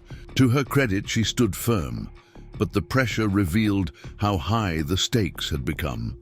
Emily Chen advised us to prepare for a long and complex legal battle. The intersection of infrastructure safety regulations and environmental protection law was largely uncharted territory. We would need to prove not only that our trees were safe, but that they provided essential infrastructure benefits of their own. Maria Ramirez organized a series of community workshops to help residents understand the technical aspects of the dispute. Engineers, arborists, and environmental experts volunteered their time to explain how tree root systems interact with infrastructure and why healthy urban forests are crucial for soil stability. Linda Baker's geological assessment team made a breakthrough discovery. Using ground-penetrating radar and advanced soil analysis techniques, they found that our mature trees had created an intricate underground support system. The root networks actually help distribute soil pressure away from utility lines and road foundations, providing natural infrastructure protection. Tom Baker coordinated with university researchers to document the wildlife that depended on our urban forest. They found several endangered species using our tree canopy as a crucial corridor between larger natural areas. This discovery added another layer of legal protection, as threatening endangered species habitat would require extensive federal review. Richard Klein's investigation into property acquisitions yielded unexpected allies. Several major insurance companies, concerned about the increased risk of soil erosion and flooding in areas where urban forests were removed, began opposing the infrastructure industry's aggressive tree removal policies. Their actuaries provided valuable data supporting the protective value of established trees. The Transportation Department's survey team finally presented their preliminary findings at a public meeting. The report, filled with technical jargon and worst-case scenarios, recommended removing over 60% of our mature trees. The presentation included computer models showing potential infrastructure damage, but their methodology raised immediate red flags. Steve Martinez, drawing on his engineering background, systematically dismantled their conclusions. He demonstrated how their models had used outdated data and unrealistic assumptions, effectively manufacturing hazards that didn't exist. His presentation, backed by our own scientific studies, turned the public meeting into a masterclass in environmental engineering. Monitor Wright provided crucial testimony about how the Transportation Department's approach contradicted established environmental protection protocols. Her insider knowledge helped expose how the infrastructure assessment process had been manipulated to achieve predetermined outcomes. The Development Coalition, frustrated by our effective resistance, tried a new approach.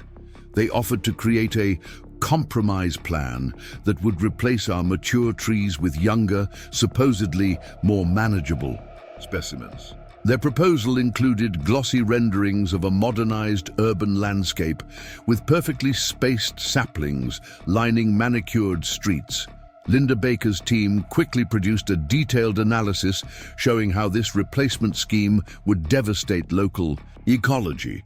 The young trees would take decades to provide the same environmental benefits as our existing canopy, and their limited root systems would offer minimal soil stabilization. Meanwhile, the removal of mature trees would likely trigger the very infrastructure problems the developers claimed to be preventing.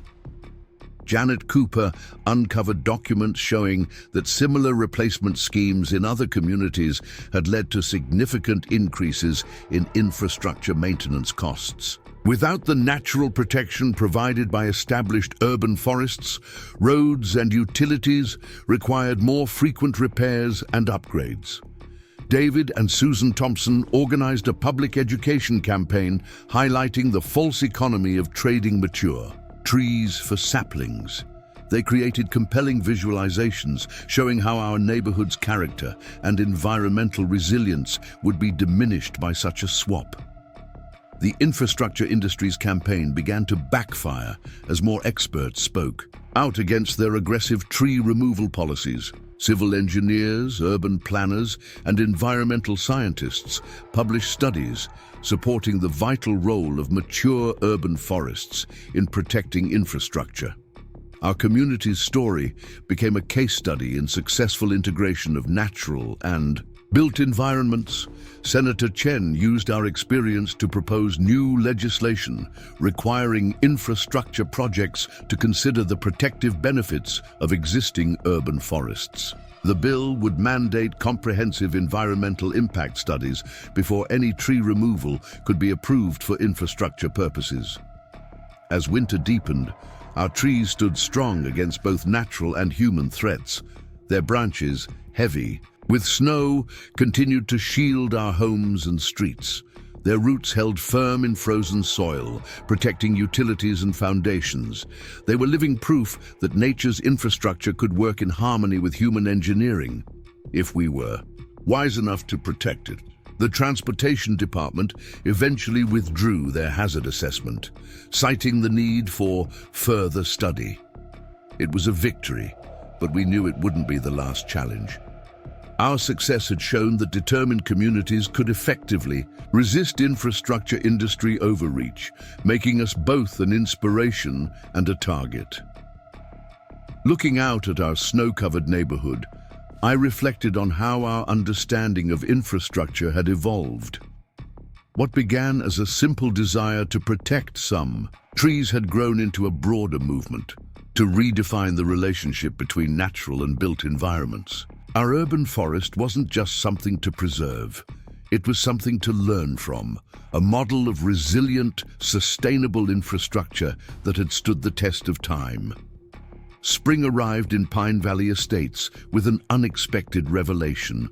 A thick, manila envelope appeared in my mailbox, postmarked from a small town in Arizona. Inside was a letter from Patricia Reynolds' former assistant, along with documents that would reshape our understanding of the forces we'd been fighting. The assistant, now working at a small environmental non-profit, had been wrestling with her conscience. The documents she provided revealed a massive coordinated effort by multiple development companies to systematically dismantle urban forest protections across the country. Pine Valley Estates hadn't been randomly targeted. We were meant to be the first domino in a nationwide campaign. Emily Chen called an emergency video conference after reviewing the materials.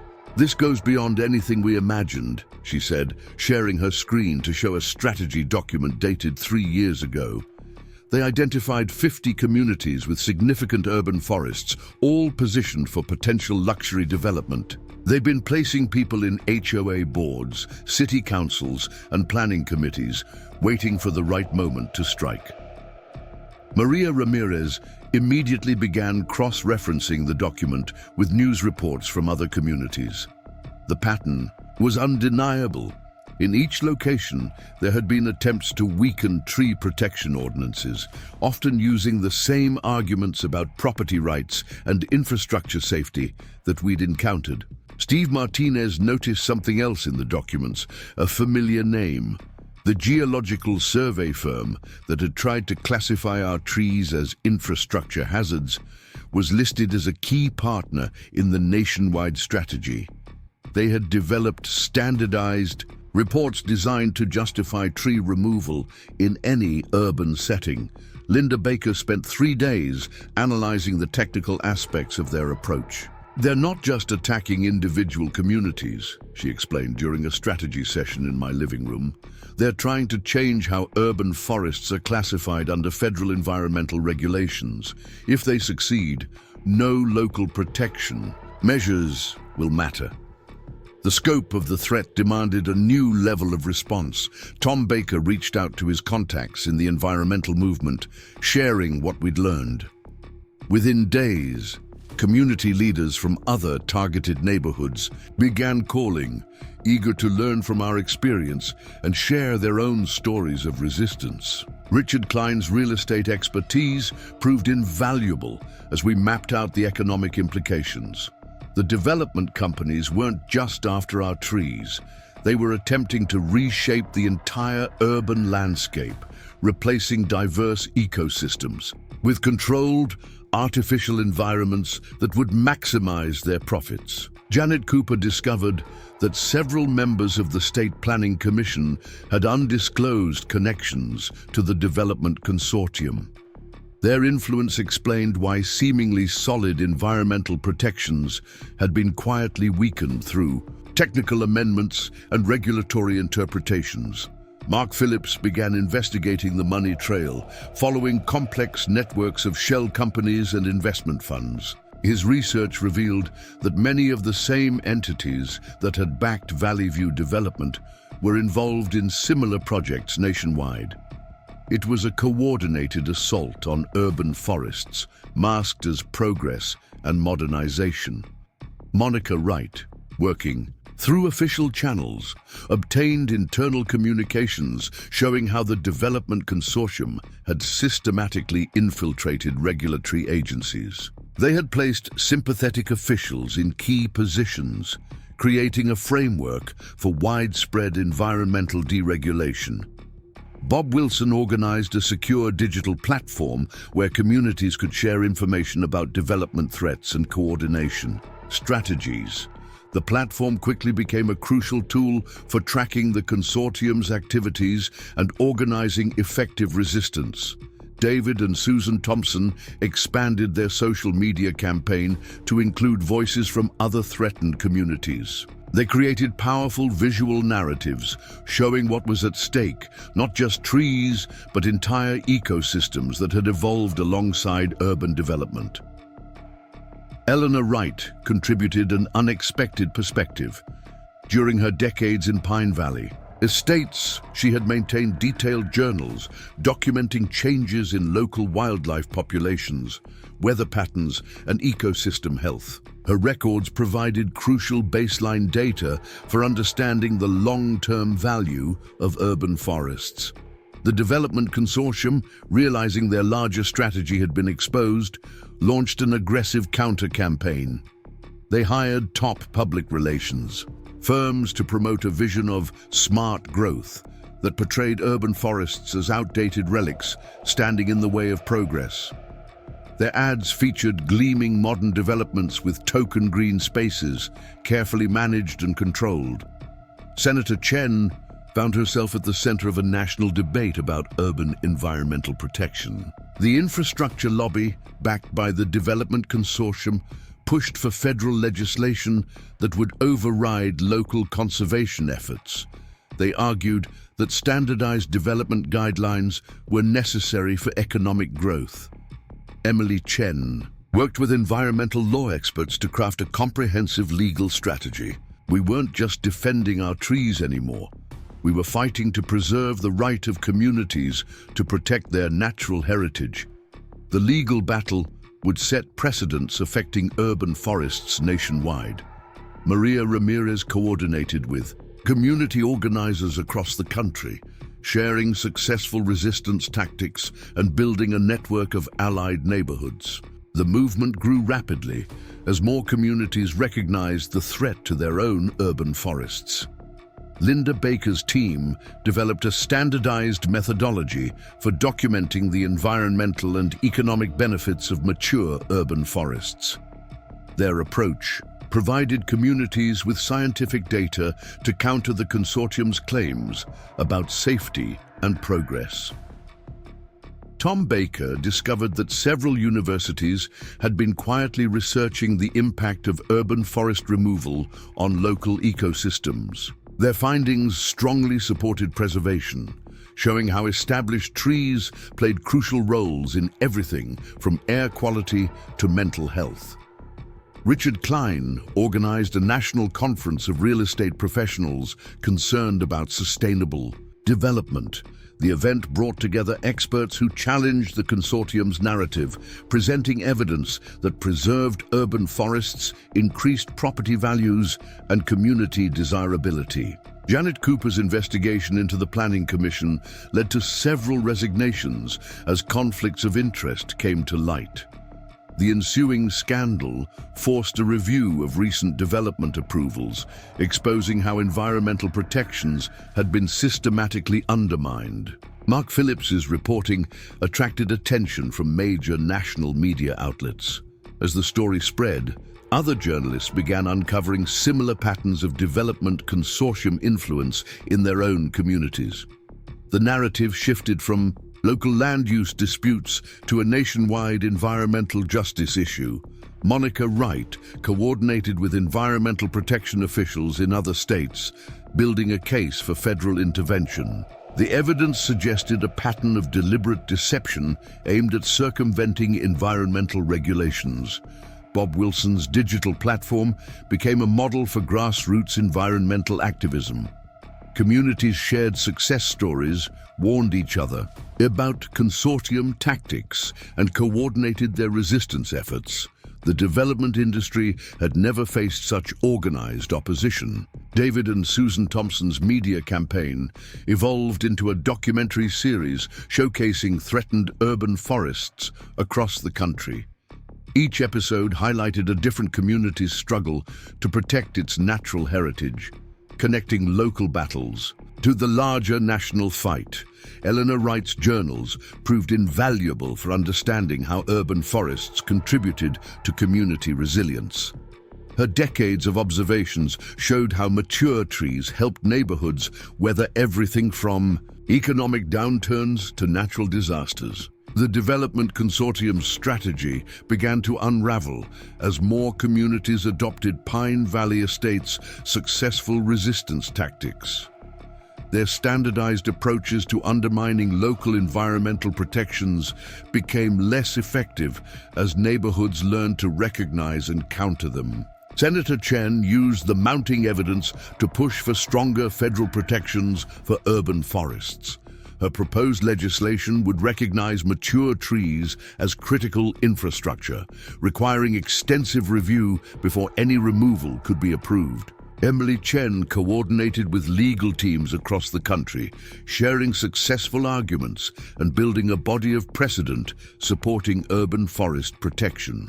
The courts began showing greater skepticism toward development claims about safety and necessity. Maria Ramirez organized a national day of action, with communities across the country holding simultaneous events celebrating their urban forests. The coordinated demonstrations attracted significant media attention and public support. Linda Baker's research team published a comprehensive study showing how urban forests contributed to infrastructure resilience. Their findings directly contradicted the consortium's claims about trees threatening development and safety. Tom Baker worked with environmental groups to create a national registry of significant urban forests. The database would help communities track threats and coordinate preservation efforts. Richard Klein developed guidelines for sustainable urban development that incorporated existing tree canopy. His approach showed how thoughtful planning could accommodate growth while preserving natural resources. Janet Cooper's work, exposing planning commission corruption, led to new transparency requirements for development approval processes. Communities gained greater access to information about proposed projects and their environmental impacts. Mark Phillips' investigation revealed how the Development Consortium had used political donations to influence environmental policy. The exposure led to calls for campaign finance reform and stricter oversight of development lobbying. Monica Wright helped establish an interstate task force to investigate environmental regulation violations. The coordinated effort would make it harder for development companies to exploit differences in state laws. Bob Wilson's platform evolved into a comprehensive resource for community environmental protection. It included legal templates, scientific research, and successful strategies for preserving urban forests. David and Susan Thompson's documentary series won several environmental journalism awards, bringing national attention to the urban forest preservation movement. Their work helped change public perception of development issues. Eleanor Wright's detailed records became the foundation for a citizen science project tracking urban forest health. Communities across the country began documenting their own tree populations, creating a valuable database for researchers and activists. The Development Consortium's nationwide campaign had inadvertently sparked a powerful movement for environmental protection. Communities that might never have questioned development plans were now actively working to preserve their urban forests. Looking out at the spring foliage in Pine Valley estates, I realized how much had changed since that first confrontation over my trees. What began as a local dispute had evolved into a national conversation about the future of urban environments. Our trees stood as living monuments to the power of community action and the importance of protecting natural heritage for future generations. A mysterious package arrived at my doorstep early one summer morning, delivered by courier rather than regular mail. Inside was a laptop containing encrypted files from a whistleblower within one of the nation's largest development companies. The information it contained would shake the foundations of our understanding about urban development politics. Emily Chen immediately enlisted cybersecurity experts to verify the data's authenticity. What they found was staggering. Detailed plans for a massive artificial intelligence system designed to identify and target communities with valuable urban forests. The AI analyzed everything from property values to resident demographics, calculating the most efficient ways to dismantle environmental protections. Maria Ramirez discovered an unsettling pattern in the data. The system had already categorized thousands of neighborhoods across the country, ranking them based on development potential and expected resistance. Communities with strong environmental activism were flagged for special treatment, including sophisticated social media campaigns designed to create internal divisions. Steve Martinez spent days analyzing the technical specifications of the AI system. They're not just planning for current developments, he explained during an emergency meeting. They're preparing for climate change scenarios. These urban forests are going to become even more valuable as temperatures rise, and they want to control that value. Linda Baker's environmental team identified another disturbing aspect of the plans.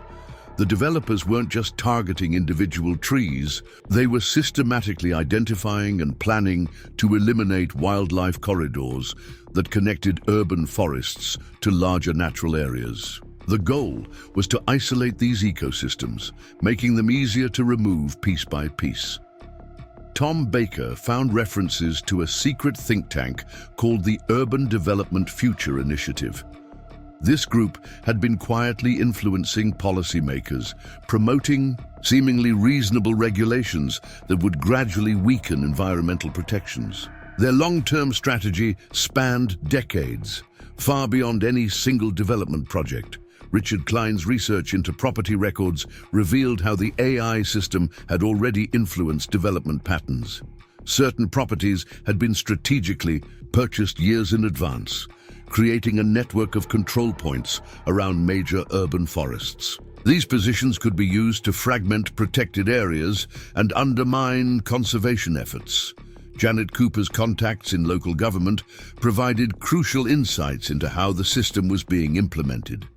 Planning departments across the country had unknowingly adopted software tools that fed data into the AI, helping developers identify vulnerable communities and optimize their intervention strategies.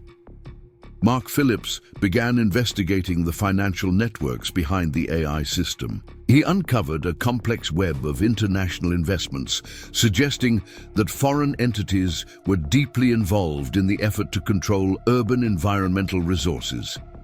The implications for national security were significant. Monica Wright discovered that several environmental protection agencies had been unwittingly using data generated by the developer's AI system to make policy decisions. The algorithms had been subtly biased to favor development interests while appearing to support conservation goals. Bob Wilson's analysis of the AI's communication patterns revealed sophisticated psychological profiling of community leaders. The system categorized potential opponents and suggested personalized strategies to neutralize their influence or turn them into allies. David and Susan Thompson found evidence that their own social media campaigns had been studied and countered by the AI system. It had analyzed successful environmental messaging and developed targeted counter-narratives designed to undermine public support for urban forest preservation. Eleanor Wright's decades of neighborhood observations took on new significance when compared with the AI's predictions. Her detailed records showed how the system had failed to account for the complex social and ecological relationships that developed around established urban forests. The development consortium reacted aggressively to the exposure of their AI system. They launched a massive public relations campaign, claiming the technology was designed to promote sustainable smart growth and optimal urban planning. Their spokespersons appeared on major news networks, presenting a carefully crafted image of technological progress in service of community development. Senator Chen immediately called for congressional hearings on the use of artificial intelligence in urban planning. The revelation that foreign interests were involved in mapping and targeting American urban forests raised serious concerns about environmental security and community sovereignty. Emily Chen worked with technology law experts to analyze the legal implications of the AI system.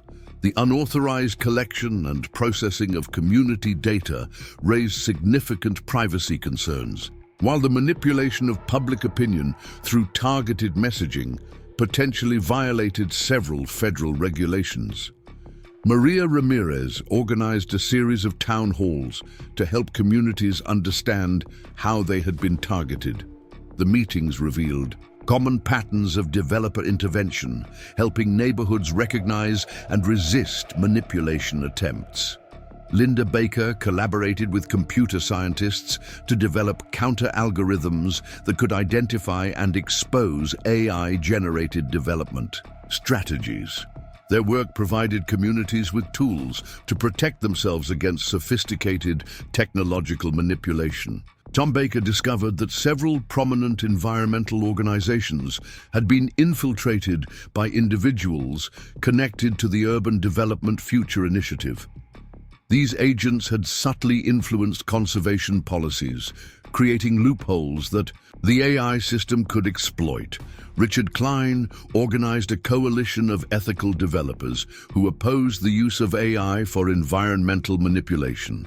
Their insider perspective provided valuable insights into how the technology had transformed the development industry. Janet Cooper worked with local governments to audit their planning software and data practices. Many municipalities were shocked to discover how much information they had unknowingly provided to the developer's AI system. Mark Phillips's investigation into the foreign investment angle attracted attention from national security agencies. The possibility that overseas interests were using environmental data to map vulnerable infrastructure raised serious concerns. Monica Wright coordinated with environmental protection officials to develop new guidelines for technology use in urban planning. The regulations would require transparency about AI systems and protect communities from algorithmic manipulation. Bob Wilson expanded his digital platform to include AI detection tools that communities could use to identify suspicious development patterns. The system helped neighborhoods recognize when they were being targeted for environmental exploitation. David and Susan Thompson created educational materials explaining how social media could be manipulated to influence environmental opinions. Their work helped communities maintain authentic conversations about conservation despite AI interference. Eleanor Wright's detailed observations became the foundation for a new approach to urban forest evaluation. Her holistic understanding of neighborhood ecosystems demonstrated the limitations of AI analysis in capturing the true value of natural spaces. The Development Consortium's AI system had inadvertently exposed the industrial-scale nature of their Environmental exploitation. Communities that might have faced these challenges in isolation now understood they were part of a broader pattern of algorithmic targeting. Senator Chen proposed legislation requiring disclosure of AI use in urban planning and development. The bill would give communities the right to know when they were being analyzed by automated systems and protect them from algorithmic discrimination. Emily Chen coordinated with civil rights attorneys to address the environmental justice implications of AI-driven development. The system had disproportionately targeted communities with less resources to resist development pressure. Maria Ramirez developed training programs to help neighborhood leaders recognize and counter AI-generated development strategies.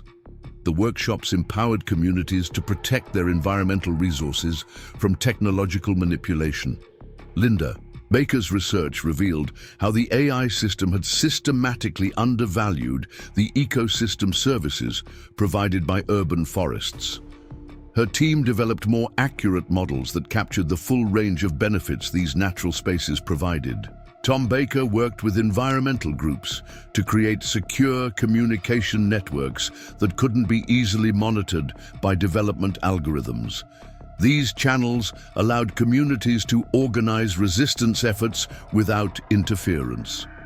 Richard Klein documented how AI-driven development strategies had begun to transform urban landscapes across the country. His analysis showed the long-term consequences of allowing algorithms to determine environmental policy. Janet Cooper helped establish new protocols for protecting community environmental data. The guidelines would prevent planning departments from inadvertently sharing sensitive information with development algorithms. Mark Phillips investigated how the AI system had influenced media coverage of environmental issues. His work exposed sophisticated methods for manipulating public opinion about urban forest preservation. Monica Wright coordinated with technology oversight agencies to develop standards for ethical AI use in urban planning. The regulations would require environmental impact assessments for algorithmic decision-making systems. Bob Wilson's platform became a crucial tool for tracking AI-driven development patterns across the country. Communities used the system to identify threats and coordinate resistance efforts. David and Susan Thompson's media campaign evolved to address the role of technology in environmental decisions. Their work helped the public understand the importance of human wisdom in urban forest preservation. Eleanor Wright's journals provided a compelling contrast to AI-generated environmental assessments. Her narrative of neighborhood life demonstrated the intangible values that algorithms couldn't quantify. The exposure of the AI system marked a turning point in the fight for urban forest preservation. Communities now understood that they faced not just individual developers, but a sophisticated technological infrastructure designed to undermine environmental protection. Looking at my trees in the summer twilight, I reflected on how our struggle had evolved. What began as a simple dispute over property rights had revealed a complex web of technological manipulation and environmental exploitation. Yet, despite the developers' sophisticated tools, they had failed to account for the most powerful force of all, communities united in protecting their natural heritage. If you enjoyed this story about standing up for what's right and building stronger communities, you won't want to miss what's coming up next. Up next, you've got two more incredible stories waiting for you right on your screen. They're all about people who stood up against unfair treatment and made a real difference in their communities. Just click to check them out. You won't regret it. Remember to hit that subscribe button and notification bell to catch more stories about every day. People making extraordinary changes in their communities. Drop a comment below sharing your own experiences with building stronger neighborhoods. I'd love to hear how you're making a difference where you live. Thank you all for following this journey from start to finish. Together, we're showing that Real community strength comes from celebrating our differences, not hiding them. See you in the next video.